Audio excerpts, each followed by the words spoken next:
അല്ല, ഞങ്ങൾ പരിഗണിക്കേണ്ട എല്ലാ ആളുകളെയും പരിഗണിച്ചിട്ടാണ് ഞങ്ങൾ സാധാരണ ആദ്യമായിട്ടല്ല ടൈം തീരുമാനിക്കുന്നത്. ഞങ്ങൾ നഗരസഭയിലും അതുപോലെ വിവിധ തദ്ദേശ സ്വയംഭരണ സ്ഥാപനങ്ങളിലും സീനിയറായി ജയിച്ചു വരുന്ന ആളുകൾക്ക് ടൈം തീരുമാനിച്ചു കൊടുക്കുന്നത് എല്ലാവരുടെയും കൂട്ടുത്തരവാദിത്വത്തോട് കൂടിയിട്ടുള്ള പ്രവർത്തനങ്ങൾ ഉണ്ടാകണം എന്നുള്ളത് കൊണ്ട് തന്നെയാണ്. വികസനക്ഷേമ പ്രവർത്തനങ്ങളിലും അടിസ്ഥാന കാര്യങ്ങളിലും ഒക്കെ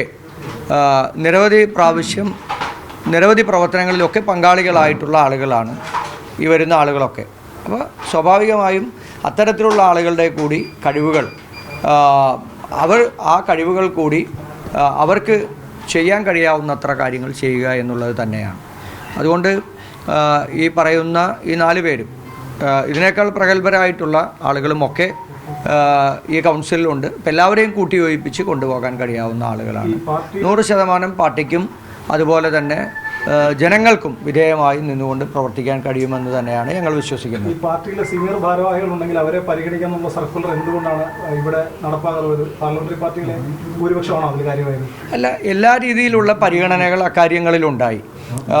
പാർട്ടിയിലെ സീനിയോറിറ്റി അത് ആദ്യമായിട്ടല്ല. ഇതിനു മുമ്പും വിവിധ തെരഞ്ഞെടുപ്പുകളിൽ വിവിധ മാനദണ്ഡങ്ങളാണ് പാർട്ടിയുടെ സർക്കുലറിലുണ്ടായിട്ടുള്ളത്, തെരഞ്ഞെടുപ്പുകളിൽ ഉണ്ടാകുക.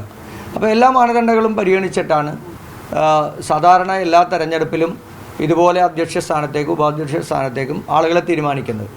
ഇതിനു മുമ്പും പാർട്ടിയിൽ ഇതുപോലെ തന്നെ സ്ഥാനമാനങ്ങൾ ഉണ്ടായിരുന്ന ആളുകളൊക്കെ തന്നെ ഉണ്ടായിരുന്നു.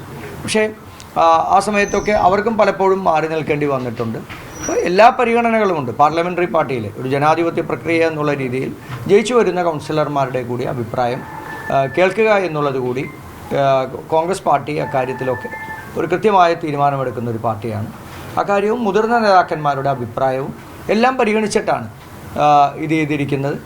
ബാക്കി വരുന്ന സ്ഥാനമാനങ്ങളിലേക്ക് ഇനി വരുന്ന സ്റ്റാൻഡിംഗ് കമ്മിറ്റി, നിരവധി സ്റ്റാൻഡിംഗ് കമ്മിറ്റികളുണ്ട്, അതുപോലെ മറ്റു പല സ്ഥാനമാനങ്ങളുണ്ട്. ഒരാൾക്കും നിരാശപ്പെടേണ്ട ഒരു സാഹചര്യവും ഉണ്ടാകില്ല. എല്ലാവരെയും പരിഗണിച്ച് തന്നെയാണ് പോവുകയുള്ളൂ.